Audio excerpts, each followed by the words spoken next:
वंदे पुरुषोत्तमम प्रोम्पेमय श्री श्री ठाकुर जी की वाणी। आलोचना प्रसंग प्रथम खंड से एकांश। 3 पुष 1347 बुधवार 18 दिसंबर 1940।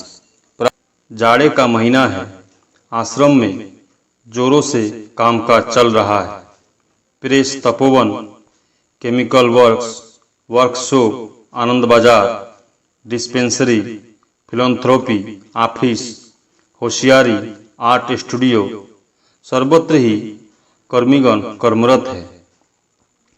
मातृ मंदिर की दक्षिण दिशा में आश्रम प्रांगण में स्थानीय कुछ तरकारी वाले तरकारी लेकर बैठे हैं। माताएं वहां तरकारी खरीदने आती है। आश्रम के सामने अर्थात दक्षिण दिशा में दिगंत विस्तृत पद्मा नदी में बालू की रेत है। उसके बीच निकट में ही एक बड़ी झील है। आकाश निर्मल है। पंछियों के झुंड उस आकाश में उड़ते हुए जा रहे हैं।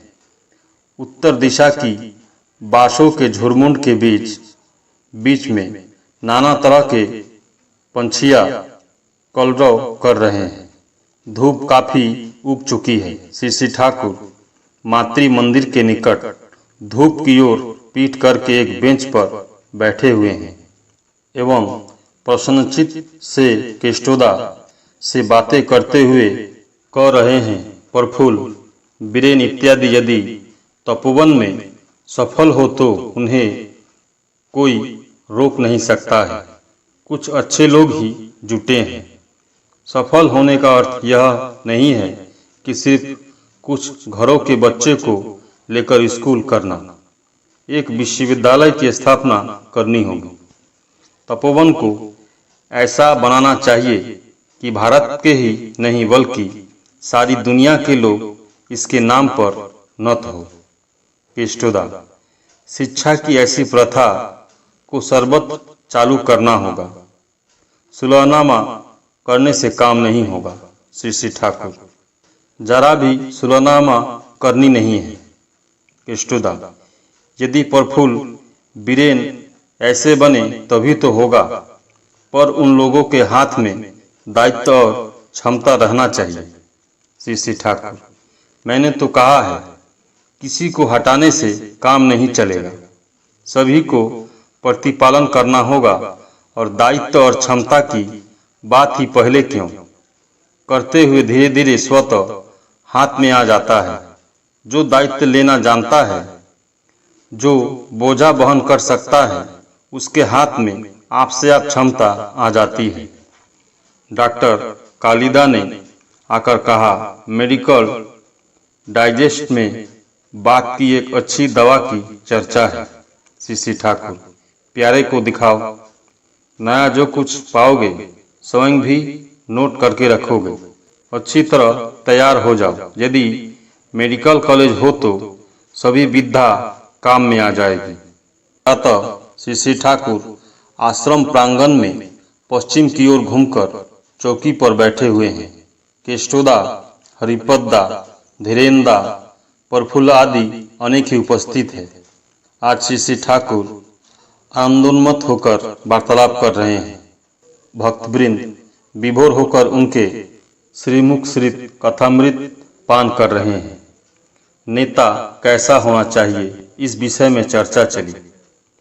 प्रेमपूर्ण ललित भंगिमा से मनोमुग्धकारी एवं दर्द भरे स्वर में कह रहे हैं, नेता ऐसी वाणी बोलेंगे जिसे सुनते ही मनुष्य का हृदय व्याकुल हो जाएगा। मुसोलिनी के विषय में सुना है कि वह जिस प्रकार मधुर, कोमल, नम्र और उसी प्रकार दृढ़ है। नेता को अनुगत्य संपन्न, मधुर, कोमल, अकपट, कर्ममुखर होना चाहिए। उसका चेहरा ही ऐसा हो कि मनुष्य देखकर मुग्ध हो जाए।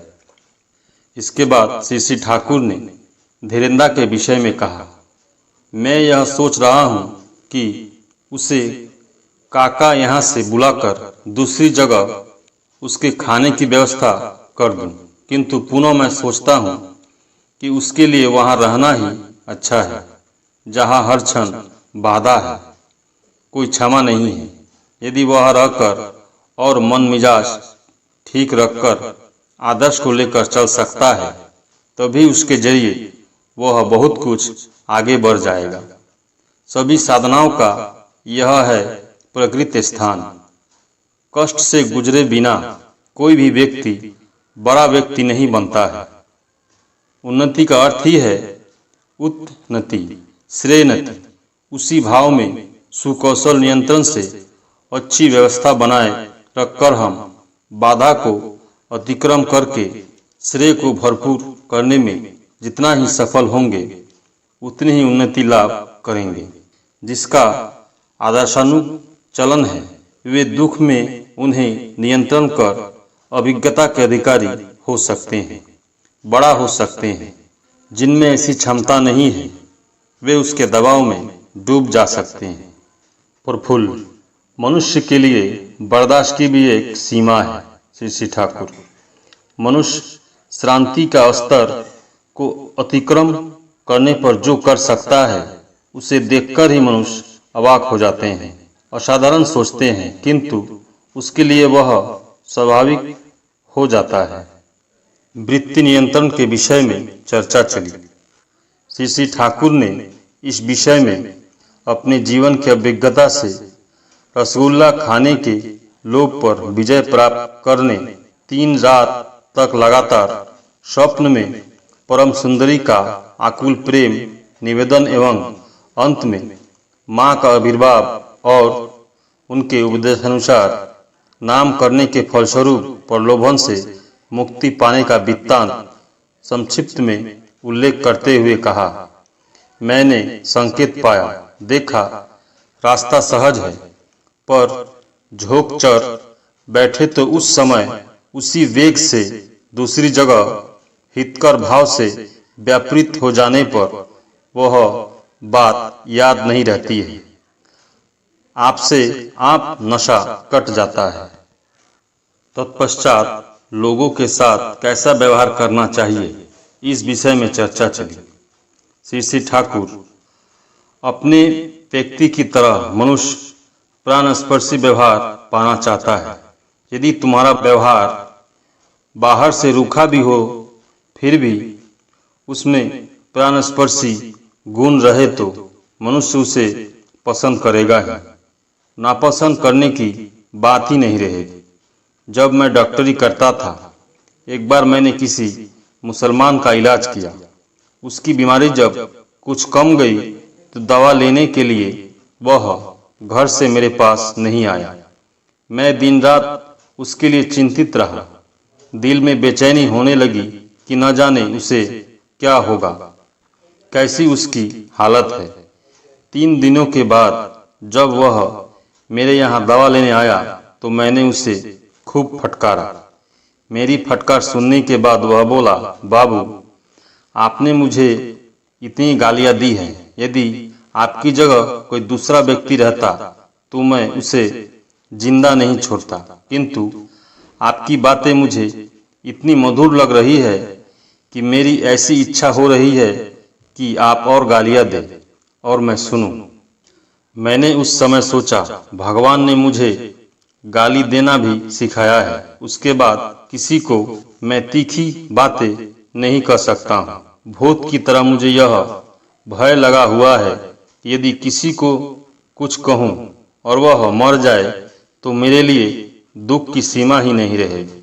यह सत्य है कि असत निरोध के लिए जहाँ जैसे आवश्यकता है वैसा करना ही चाहिए। फिर भी दृढ़ होने पर मधुर होने में कोई दिक्कत नहीं है। फटकार इस प्रकार दी जा सकती है जिसमें मनुष्य उद्दीप्त हो सकता है। इसके बाद कहा, कैसा राजनकार चल रहा है। इस विषय में केशोदा से श्री ठाकुर बातें करने लगे। परम प्रेममय श्री ठाकुर। सभी गुरु भाई एवं माँ को जय गुरु।